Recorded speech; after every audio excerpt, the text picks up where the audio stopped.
Hello everybody, welcome back to my channel. I'm Paige, this is Seeking Alexandria, and welcome to another Saturday video. So, you guys, this video is going to be really different. It's not going to be exciting, it's not about makeup, it's not anything other than me sitting here talking to you. So, I apologize, but this is something that I think a lot of you guys want to hear, need to hear, or maybe just curious about. And if it's not your thing, that's totally fine. But in a previous video, I did mention infertility and medication and my medical stuff and a lot of things. And a lot of you guys did have questions and you wanted to know about it because some of you are going through it. Some of you can relate, that sort of thing. And I've been thinking about this video for like a couple months now. And, just the other day, I posted on Instagram that I wanted to be able to branch out my channel, and if you guys wanted, you know, other things from me.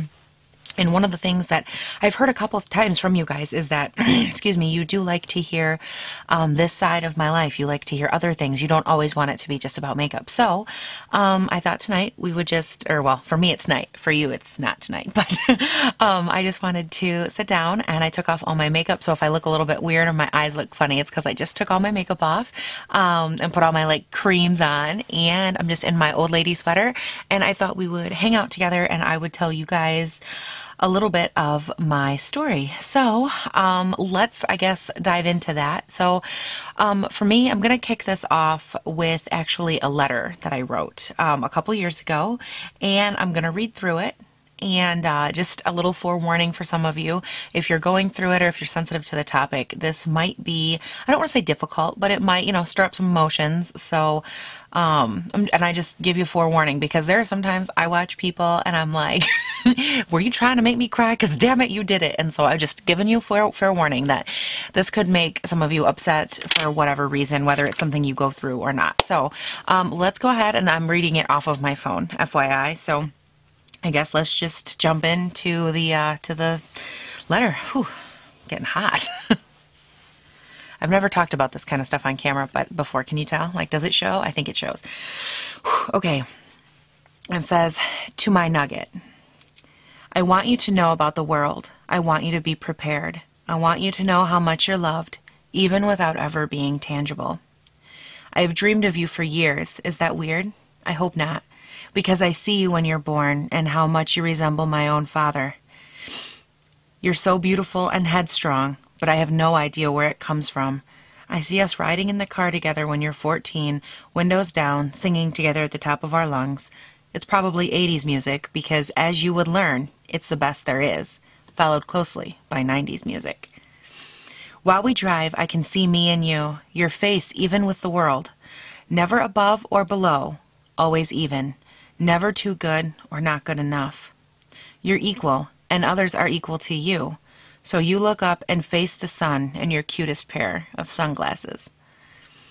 I will take you to pick out pants, shoes, and everything else you need for your first day of school. You're just like me, of course, and the office supplies section is your favorite, so we get extra pens and pencils. On our way home, after a long day of fun and coffee, I see your silhouette in the sun, and I can't deny how much you look like your grandparents. All I can wish is that they were here to meet you. Their hearts would overflow.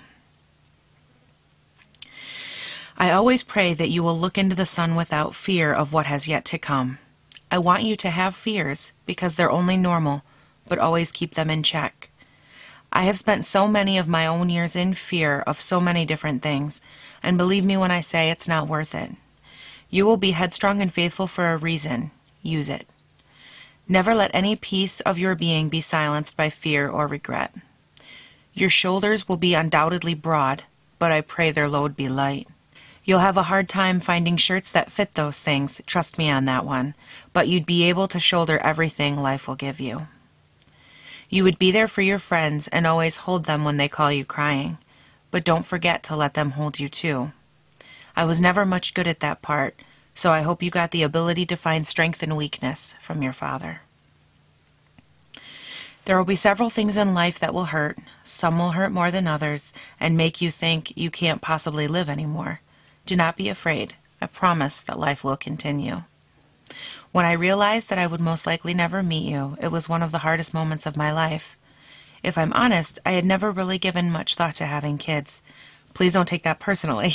I wasn't I wasn't sure if I could give you the life you deserve, not sure if I could not love you. The thoughts of being a mother make you feel so inferior. There's so much pressure in not only raising another human being, but in doing it in such a way that they turn out to live up to every ounce of their potential. Now, there's nothing saying that I definitely won't get the chance, and that's okay too. Which brings me to my next point. Remember to never deal in absolutes, and never accept a limitation just because someone else has said it for you. You are too rare and exhilarating to be halted by any predetermined limitation. You will, without a doubt, experience love on so many levels between friends and family. Please remember that great heights of love often come with great valleys of pain.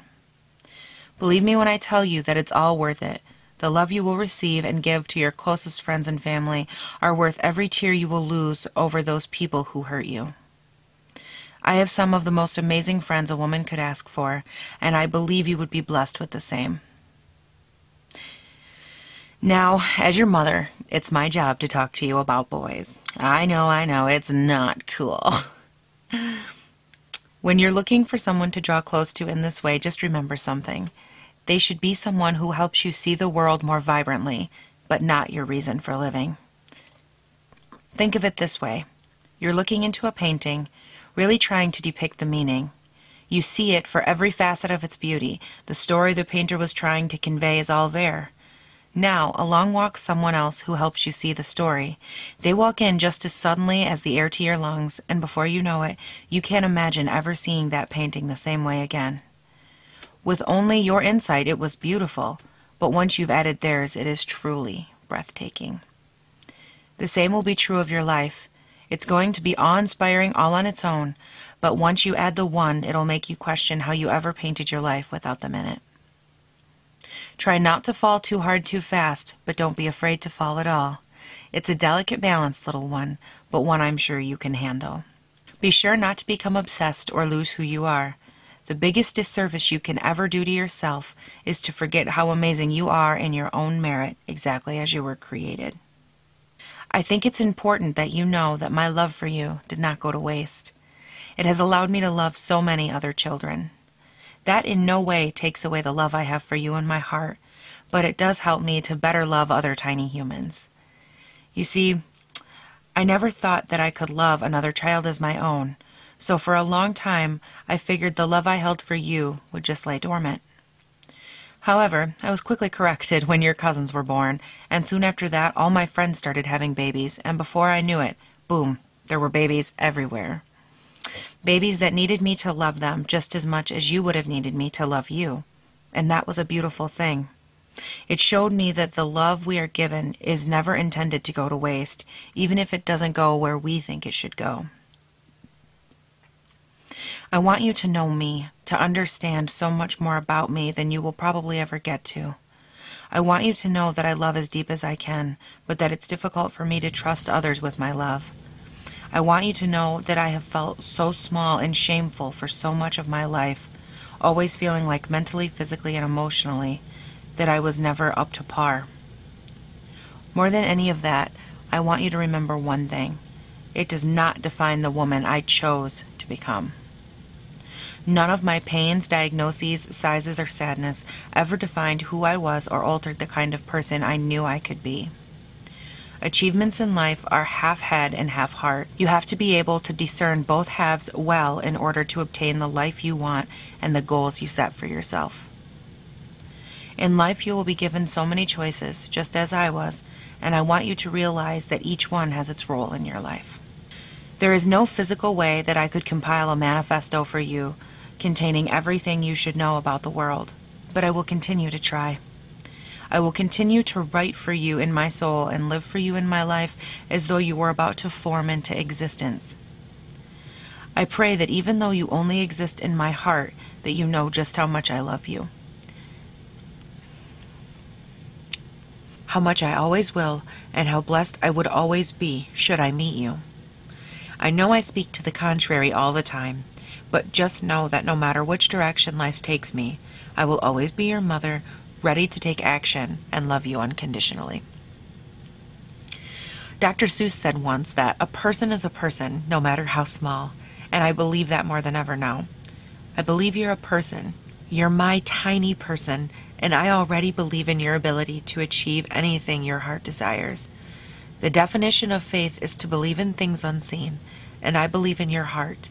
I have faith in everything about you, tangible or not. I love you, Mom. Okay, so as you guys can see, that still gets me a little bit, you know, a little bit bummed, a little bit teary. So, I guess I wanted to read you guys that first because I feel like it explains where my heart is. And I think it's important to remember that I wrote that letter 2 years ago. And even after 2 years, I still get choky. I still get not sad, but I still get reminiscent of that person that I was referencing, that little human that I never grew.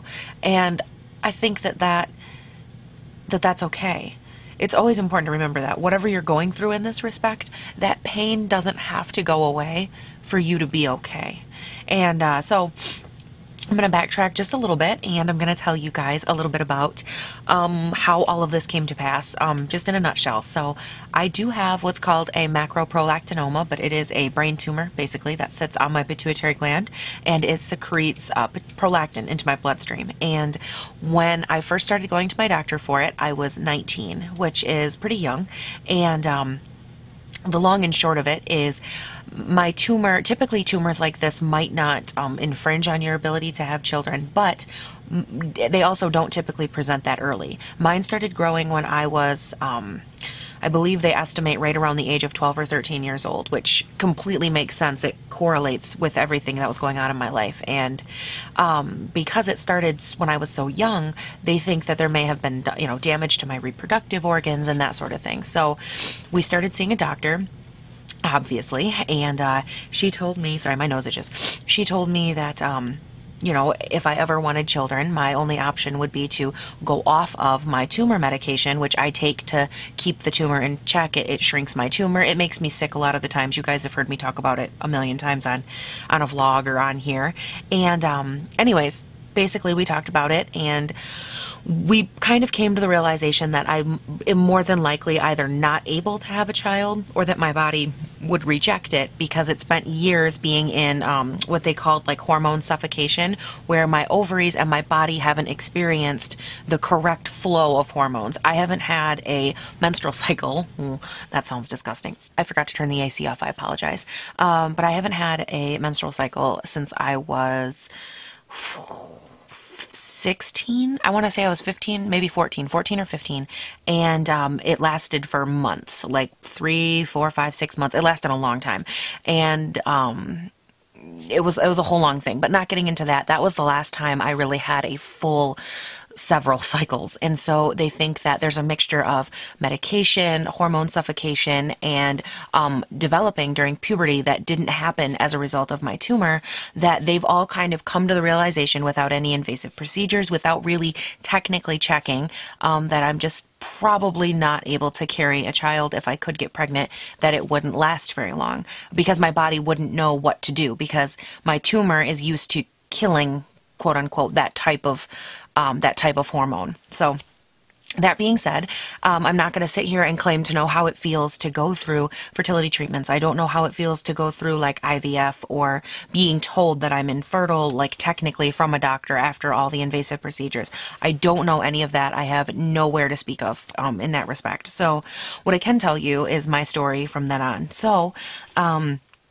basically, I found that out, and when the doctor told me, she said, you know, you'll just have to go for IVF. You'd have to go through all these treatments to see if, you know, you'd be able to bring a baby to term, to see what you'd be able to do, basically, in that respect. So I went home that day, and I pretty much came to the realization that, you know what, that's okay.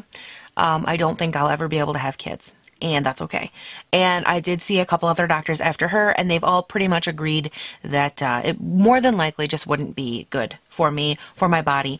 And if I did get pregnant, I would have to go off of all my medications, which would be really, really dangerous for my tumor and all the other stuff I have wrong with me. So I went home that day, and I was 19, 20-ish years old, and they told me this. And I remember I sat down, on my bed, and I thought for myself, for just a second, I sat down and I thought to myself, okay, what does this mean to you? Like, does it bother you? Are you okay? And I've never been one that like wanted to have children. I wasn't that mom that I could never picture my life without kids. I was never that girl. I was always very career driven, very focused, very, stick to my schedule. I like to get things done. I like to be accomplished. Da, da, da, da, da. That's always been me. And so I said, you know what? That's fine. That's conducive to the life I want to live. That's conducive to me as a person. It's everything is good. It's everything I want is just falling into place. I wouldn't want to be complicated with pregnancy. And I never stopped and let myself think about it. I never wanted to stop and let myself grieve. I never wanted to stop and let myself even ponder the idea, because if I did, that would mean that I could feel something. And so I just didn't. And it was years later that I wrote that letter. I'm 28 years old. And so I wrote that letter when I was, 26-ish. So for the next couple years after that, I just kept it in the back of my mind. Like, I didn't really care about it. I never stopped to think about it. And then all my friends started having babies and started, oh my God, starting families, getting married, having kids, being single moms, doing all these things with their lives. And all of these things in their lives revolved around babies. They revolved around kids. They revolved around that feeling, that love for another little kid. And for the first time when I held a baby, I felt that feeling. And I'll never forget it. I was holding a friend of mine's kid, and I looked down at it and I was just like, holy hell, you are perfect. Like, no wonder your mom thinks that you are so beautiful. No wonder, this and that and this. Like, no wonder people get so amazing or so awe-inspired. And I couldn't figure out why I was feeling that way, because I've held not hundreds, but I've held lots of kids. I try to, stay away from them for the most part, but I never had that before. And it took me a few weeks to realize that it was like that motherly instinct, that feeling that we all have inside of us that kind of comes out. And so, I couldn't figure it out because I couldn't stop thinking about this kid, and I just couldn't stop thinking about like what my kid would look like. And then I was just, oh my God, why would you think about that? Why? Oh my God. And it took me weeks to realize that that's even what it was. And then it took me years after that to realize that I was still mourning the doctor's words from years before when they said that I more than likely would never have a kid. And so I prepared myself for that, and I thought I was all good, and I never stopped to sit down and think about what that meant for me and think about what my life would look like. And so I guess that's part of the reason I wanted to sit down and talk to you guys. I don't even know really that this will help anyone. I just feel like it helps to hear other people's stories and what they go through. So with that being said, I did write down some stuff that I think has been really helpful to me over the last couple of years, and just things in general that I think are helpful on it. And again, without ever being through all of that really awful, the IVF and the invasive side of it. My heart goes out to those of you that have. I can't really speak on that, but I feel like what I've written down really applies to all areas, whether it's, you're told that you're infertile, or you think you're infertile, or maybe you just don't want children. That's okay too. Or maybe you lost a child, anything like that. I feel like these would be really just beneficial. And if you didn't hear that, that's my cat. She's the child I have, the loving little obnoxious child in my life. So, I'm going to start off. That's why I actually wanted to start this whole video with reading that letter that I read to you guys. Because me writing that letter was a form of me grieving. It was a form of me connecting to that part of my soul and letting it breathe that I hadn't let it breathe for 20 some years. I mean, from the time you're a little girl, you know this, you feel this inside of you. And I had always shut that part of my life out. And so I think it's important that you guys know how important it is to not only grieve, which we'll get to in a second, but it's so important to allow yourself to connect to that part of your soul, even if you can't have a baby. And they say that when women are born, like, you have that in you, that motherly instinct. And for so long I thought, oh no, that bitch skipped a generation. I have no motherly instinct. Like, I'm telling you, anybody that knows me in real life, I'm the first one that's like, what do I do with this kid? Oh my God, why does it still make noise? Don't you just shake it till it stops? Like, I'm that person. And even I was getting this like mothering feeling in me, and that's just not me. And so I tell you that because it's so important that even if you don't think it's you, It's okay if it is you. It's okay if it's not. And it's okay if you go through and you become a boss-ass businesswoman. And it's okay if that's not your life. And if you never feel those feelings, that's okay. What I'm telling you is that it's okay if you do. And if you have a hard time with it, or you know what, you come to the end of this really long, difficult infertility road and you still feel that, it's okay to write your kid letters. It's okay to try and connect with that part of your soul, to satisfy that part of your life. If you think about it in terms of your life, how many other things do you do that are designed to satisfy something in you? You know, you have a sweet tooth, and I know that this is really oversimplifying it, but you have a sweet tooth, you eat a piece of candy, you're tired, you have caffeine, you supplement your life in different little ways all the time, and there's nothing wrong with trying to not so much supplement, but with trying to find peace with that part of you, because this is more than a craving. This is more than any little thing your body will ever go through. This is a life stage that you're trying to get your heart to go through, not accept, not get over, but go through. And it's important that you don't want to go through life without that part of your heart attached. You want to be able to take that part of your heart with you when you go. And that's what I wrote in my letter. I wanted that part of my soul, that part of my heart, to be okay to be given to other kids, to be okay to love other little kids, because it's okay. It's a beautiful thing. That's what it's there for. And it's okay if I give it to someone else. I don't want to go through life being so stagnant and so upset and so disgruntled that I forget to give that to someone else, that I forget to give it away. I don't want to go through life without that. I don't want to leave it locked in a box in my room, you know, forever hating everyone else with children. I don't want to live my life like that. And so for me, it was so important that I bring that piece of me along. It doesn't come out very often, but when it does, it's a beautiful, gentle thing that needs to happen, and that's okay. So that's the first part. The second part is that you, like I said, you have to let yourself grieve. And I do have, like I said, a couple notes. So if you see me looking down, I'm kind of reading a little bit. But you have to know that it's okay to feel it and that it's natural to feel that way. Like I said, this is a part of you. It's a part of who you are as a woman, and even as the husband, as the man in the situation. It's natural for a father to want to be a father, to want to get to have that experience. And it's okay. It's natural. And people say natural, and it has all these negative connotations these days. And just remember that from the beginning, literally the beginning of time, as a species, we were a mother and a father. And that was the most important thing. Even before there was hardly language or anything else, we were parents. We had that love instilled in us. And I think it's important to just never forget that. And it's important that you never shut people out. You have to let people into your world, even if it's just your closest friend at first. Like, you just found out and you sit down. Maybe your closest friend is your mom. Maybe your closest friend is a friend of yours. Maybe it's, you know, seeking some kind of spiritual advisor. I don't know. But you have to let people in. Even if it's one or two at first, even if it's just the closest people in your life, you have to start letting that pain out. You have to let it dissipate. Talk through it with somebody that you know you're not going to feel any awkwardness, no judgment, no this, no that. You're not going to feel guilty hating them if they have what you want. You don't want to feel any sort of anything other than what you're feeling in that moment. Because when you go through that, you don't have room for any other feelings. You have to be able to handle yourself before you can branch out farther. So don't shut the people in your immediate life out.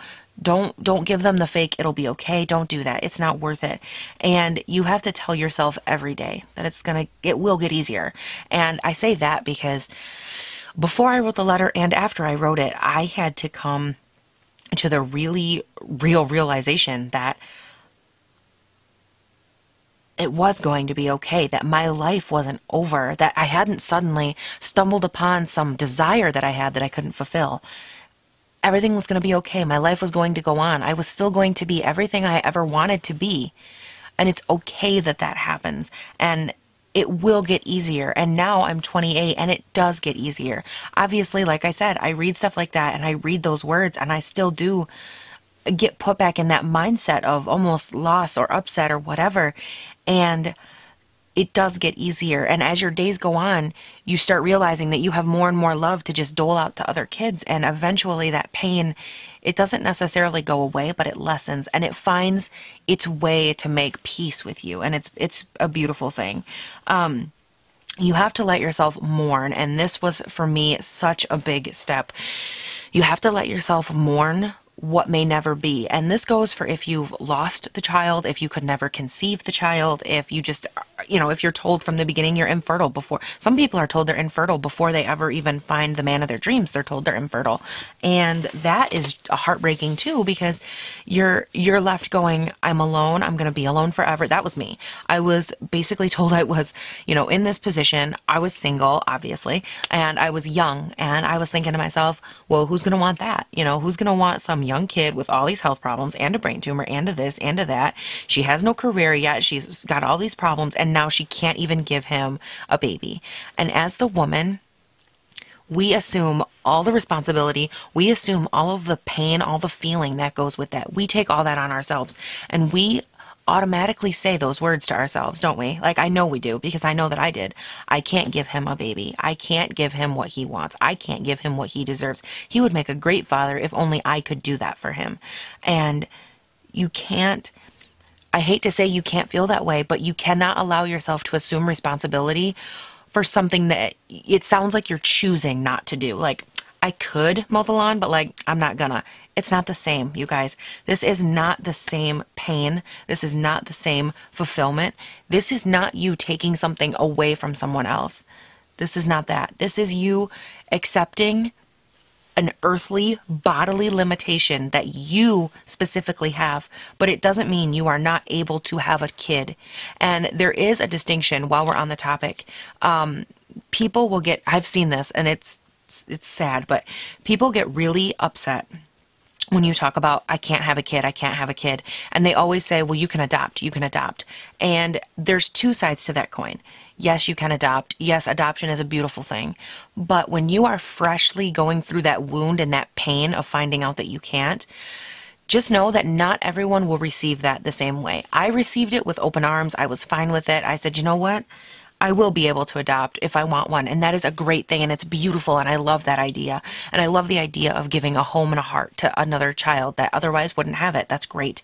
But just know that if you're the person on this side of it, looking at the person who's infertile, not everyone is so open to that at first, because some people's hearts are so upset and so hardened and calloused by the fact that they can't do it themselves, that just, you might not want to tell them all the great alternatives right away. And again, I was really open to it, but think about it this way. Some people are going through years of these treatments and thousands upon thousands of dollars, and they're going through all of these areas of their life. And at the very end of it, to literally have every door shut in their face, they don't want to hear, well, here's a consolation prize. They don't want to hear that. And I say that not because that's how I felt, but because people get really upset when other people get mad about things. And I just think it's important to see the other perspective and the other side of things in that respect. So it's okay to mourn, to get back to what I was saying. It's okay to mourn the loss of someone or something you didn't have, or you couldn't get, or you couldn't achieve, or something that, you spent all your money trying to do and you still can't have it. It's okay to mourn that. It's okay to mourn all of those things, whether it's the time, the child, the ability, the option, the relationship. It's okay to mourn those as long as you do it healthily. And I think that the first place that starts is with the person you're with. It starts with the partner. It starts with whoever you're in this with, whether you're in it alone, if you're in it with somebody, if you're in it with a best friend. I don't care, but you have to start with your partner, the person you do life with. You need to start with them and say, look, I'm not okay. And like for me, in my situation, that was me. And I had to come to these terms, not because I didn't have other people around me. My mom would have listened. My dad would have listened. I have a lot of friends. I have people that would listen to me. Obviously, they've listened to me for, a hell of a long time. But this is something that you have to first come to terms with whoever you're in it with. And for me, it was me. And for you, it might be you and your husband or your wife or your partner or whatever. And you have to come to terms with that. And once the two of you are okay with it and you start telling your little circle and going from there, then you'll be able to better assess what comes next. And in doing that, you will have to learn, like I did, that you have to ignore what other people say.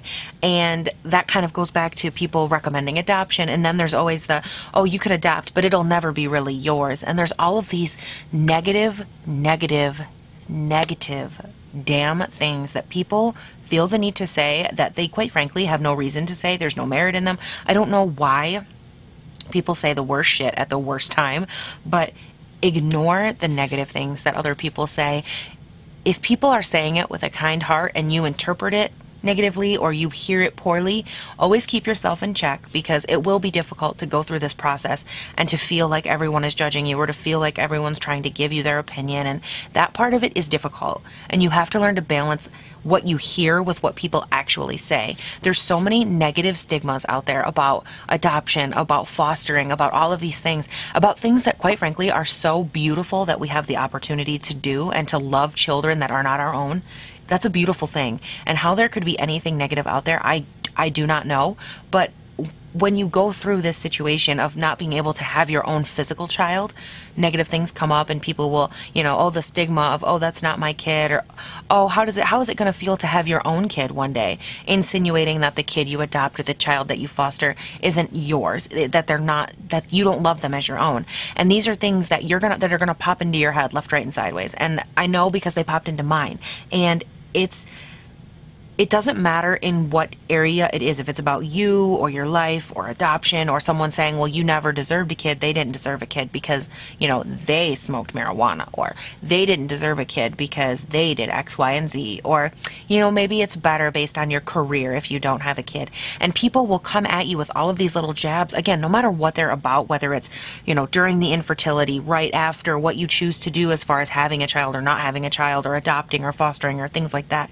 And you have to know that the first thing you're going to do is ignore those damn people, because what they say has no bearing on you, your life, your decisions, and ultimately what you do with whatever child you choose to love in whatever way. That's between you and the person you're with. And the other people, their opinions can't matter. The next thing I'm going to say is that as you're starting to branch out and you go from, your spouse to the next little small group of people, and then eventually you're telling more people, those negative things that I start to talk about, those start to come out. And if you feel like you get to a place where you can't keep your shit in check and it's difficult and you can't wrap your mind around things, like things maybe are not getting easier and you feel like you're stuck in this rut, or like you just cannot process this alone, or maybe your partner doesn't understand because maybe they don't, maybe whoever you're with really genuinely can't understand, because that happens too. Sometimes, we're in a marriage with people, and I say I've never been married, but sometimes you're married to someone and they really cannot understand, and it's not that they don't try, it's not that they don't want to, it's that they physically don't have that part available. They don't understand. And it's okay to talk to a counselor or a specialist or someone like that, because again, you are mourning a person, you're mourning that piece of you, and it's okay to talk to someone. And it doesn't matter if it's about you trying to grieve and get over it, or if it's you trying to see a specialist to go through it. I've seen people get shamed for being told by, like me, for example, say I was told by my doctor, like I was, you're probably infertile, da da da da, for going to a specialist and seeking additional treatment, seeking additional opinions, maybe what else can we do? I've seen people get shamed for just that step. Well, how about you just accept it? Maybe you should move on. It's not meant to be. Da, da, da, da, da. And it's okay to seek that kind of help. It's okay to seek a counselor when at the end of it, it's all said and done and you can't have a child and you're told repeatedly. And you know what? That's okay. It's okay to seek any form of help during or before, in the middle, or after this process happens. It's okay. Because there's nothing wrong with ever reaching into a safe space that you know is going to be safe, that you know is going to be okay, and asking these people for help or guidance or understanding, or maybe they can put it in a way that you can't see. Sometimes all we need is for someone to show it to us in a perspective that we've never seen before, for things to make more sense. And again, that's a great thing. That's why it's there. It was created for that purpose. And you're allowed to explore all avenues without feeling less. You're allowed to explore another opinion. You're allowed to explore a specialist. You're allowed to explore a counselor. You're allowed to do all of these things without feeling less about yourself. No one should ever have the ability or the option or anything to make you feel like less of a person or less of a woman or a father or a whatever. No one should get to make you feel like less because you wanted those options, because you wanted to know every available option. You don't get to feel less. And if someone tries to make you feel less, they are in the wrong, because it's okay. I know I keep saying it, but it is, you know what? No, I take that back. It's more than okay. It's purposeful, it's intentful, it means you're handling it, it means so many more things than just, you know what, I accept it, I move on. Because no matter what, at the end of the day, you can't just move on from that. I mean, don't get me wrong, I guess some people could, but I'm telling you right now, I was that person that I thought I could just move on from it and be just fine. And even I wasn't just fine. And I hate the connotations from people in day-to-day life of wistfully just pushing everything out of the way because it doesn't get you anywhere. And I say all of that to make sure that this is the second to last part that I think is really important. You have to make sure that no matter what stage in infertility you're going through, again, whether it's like the beginning stages, going through it in the middle, like all the doctor's appointments and all the procedures, or afterwards when you have to learn how to cope with this news that you've been given, it's important that you learn to balance that part of your life with happy, beautiful, amazing things that are still going on. And this goes back to what I said earlier. It is important that you don't leave your real happening, going on life behind just because this one part of your life will not be fulfilled. Even though in the moment it feels like the most awful death, like worst pain you could possibly feel. That's okay that you feel that way. But you don't want to let all of that negative experience outweigh what you're doing in your real life that's really happening all around you. Do not sacrifice your real life. Do not sacrifice this beautiful, amazing world for that. Even if you're going through infertility and you need to find balance, you know what? If you had 2 hours worth of doctor's appointments, you need to have 2 hours worth of fun, whether it's whatever I guess is fun for you. For me, that would be like reading and watching like my favorite like random Netflix show. But you need to feel the same level of excitement and happiness and joy and relaxation as you feel in those saddest, deepest, darkest moments that you feel inside yourself. Because let's face it, when you're in the doctors for that kind of thing, you are not sitting there feeling, oh my God, yay. You're not feeling that. You are feeling like you are in the deepest, darkest part of yourself. You are feeling like less of a person. You're feeling sometimes dehumanized. You are feeling like other people are looking at you, seeing all of these things that you just can't see. You are looking in the mirror and I've done this in the doctors, and you look in the mirror and everybody else sees a person and all you see is a broken machine that doesn't work correctly, and it's never worked correctly. And I say this because every time I go to the doctor to this day, I have to fight the feeling that I'm looking at a broken piece of equipment that just doesn't work. Like there's something about it always that doesn't work, whether it's my spine or this or that. And for this one, it's your reproductive area. Like, nope, this doesn't work either. And it's so difficult to go through that every single time and not have that balance. And that balance is so, so important. I can't even tell you. I had to start forcing myself to feel the balance. And it wasn't something that I had to feel balance for just on an infertility side. It was something that my life needed balance. So much of my life for my early 20s was dedicated toward being sick, being this, being that, being all of these things, and never being Paige, never being this person, never being happy, never being outgoing. And I am such an outgoing, loving person. I'm sarcastic. I have all these good and bad and semi-negative traits, and I couldn't even explore those. I couldn't even feel them because I was so numb from so many different things, and people telling me and doctors telling me I was so many different things, and there was no balance. And so whether it's infertility, whether it's anything else in your life, you have to be able to find that balance. Otherwise, where are you going to go? You don't want to live your life in a moment. You don't want to live it in the past. You don't want to live it in hating yourself, in hating your body, in hating this aspect of life. You do not want to spend your life hating that. So really work, and it'll be difficult at first because you're not going to want to feel happiness. You will want to feel nothing but pain and sadness, because pain and sadness begets pain and sadness. It's easy to do it over and over again, but it's more difficult to come away from that, and it's more difficult to find that balance. So you might have to start small, and that's okay, but really work toward finding the balance between those two sides of your life, because that was so important for me. And the last thing I'm going to say, and this is something that, I mean, again, I'm sitting here how many years later doing it now, don't be afraid to tell your story when you're ready. Don't be afraid to be who you are unapologetically and tell people exactly who and what you are, because it's okay. It's a beautiful thing to be exactly as you are, even if it's broken, even if it's unfulfilled, even if it's all of these negative words that society likes to come up with. And don't be afraid to tell that story when you're ready. because other people will benefit from what you say. I hope that by putting this out there into the world, that if only one person listens to it and cares or gets anything from it, that for me is beyond worth it. That for me means everything, because at the end of the day, we live in a society that for some reason women are stigmatized over things they have no control over. We're stigmatized for having children, having too many children, having, a big baby, having a small baby, having a this, doing this in our past, and we live in such a stigmatized society that we need people in this world that will come forward and that have found this balance, that have found this acceptance, this love that I have found, that I still every day work toward finding.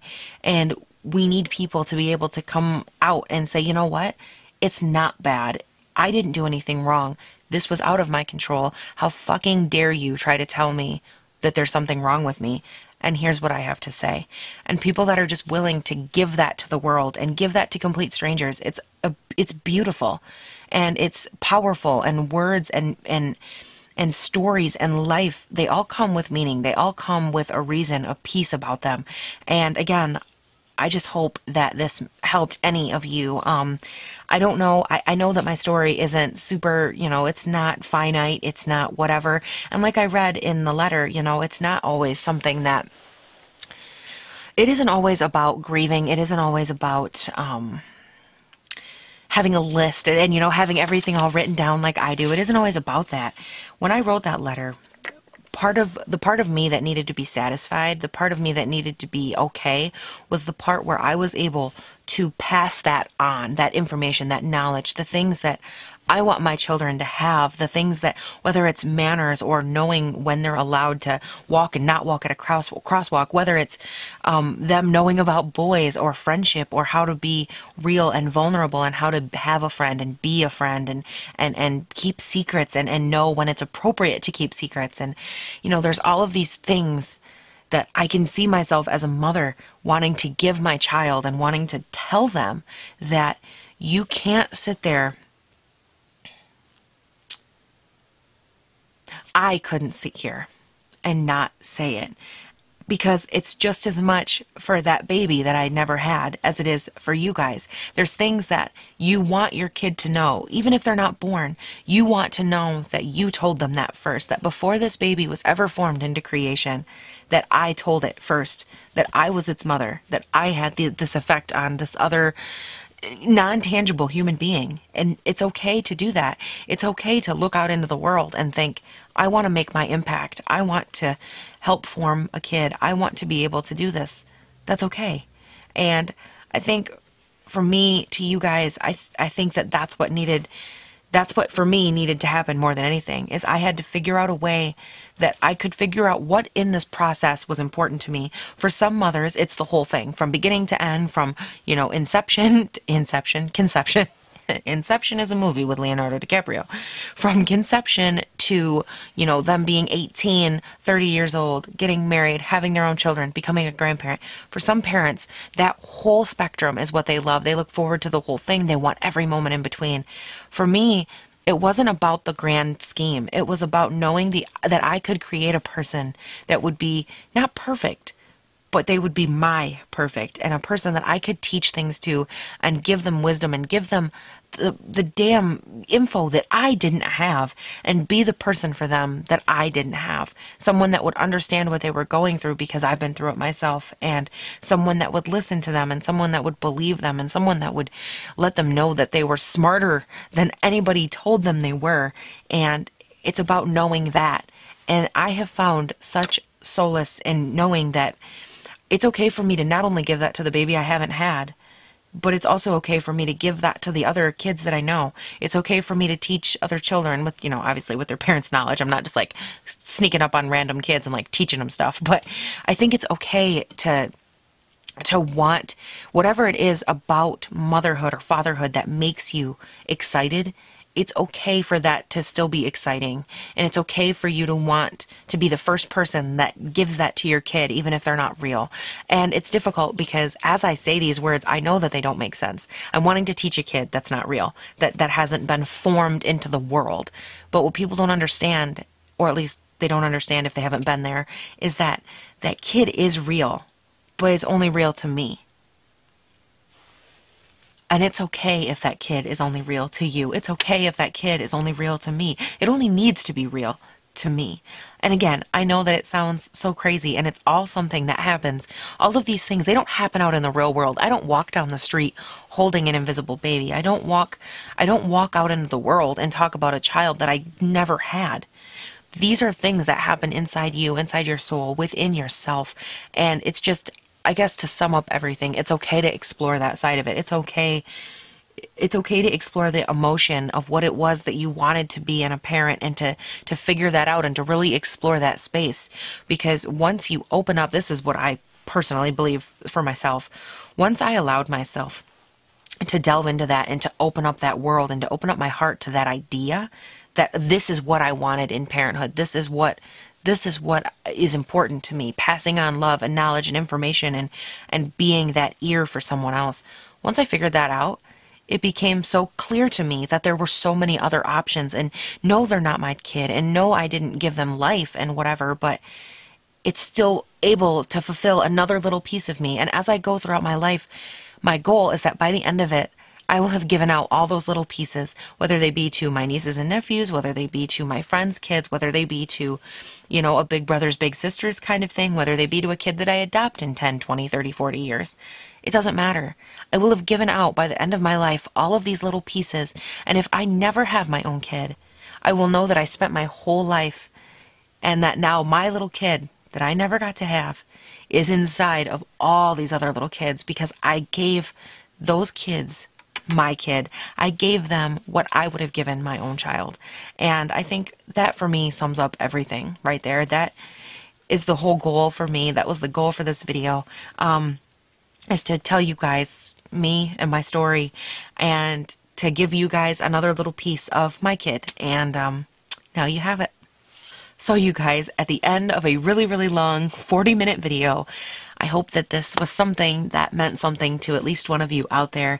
And if you know someone that's going through it, please feel free to send this to whomever you think needs to hear it, if you think that they're ready. I just think it's important to spread that piece of ourselves out there, and to let our stories be heard. So you guys, let me know what you think always down in the comments. I love to hear from you guys. And I don't have a lot of resources for this. I know that there's a lot of stuff you can type into Google, but if you guys know of great resources or great online counseling or anything like that, please always feel free to leave that down in the comment section for other people. If they need it, they can go there, they can glean, we can all kind of give each other our thoughts. And always feel free to leave your stories, your comments, your life, whatever you're comfortable with down there as well, because I know I go through and read them all, and I know other people go through and read them all. And I think that it's so beautiful when other people can all come together with a similar vantage point from a similar part of life and all share that. I think it's so beautiful. So again, please leave that down there, you guys. Let's help each other out. Always stay constructive and sweet to each other. And you guys, without any bloopers, without anything really funny for this video, I guess I bid you adieu. So thanks for hanging out with me on a Saturday or whenever you're watching this. And the AC kicked on. That's my cue, because I am actually kind of hot. Ooh, I'm having a hot flash. That damn tumor. See, it's a full circle kind of video, you guys. So I think that's it, you guys. Anyways, have a great day, night, weekend, whatever it is when you're watching this, and I'll see you in the next one. Bye.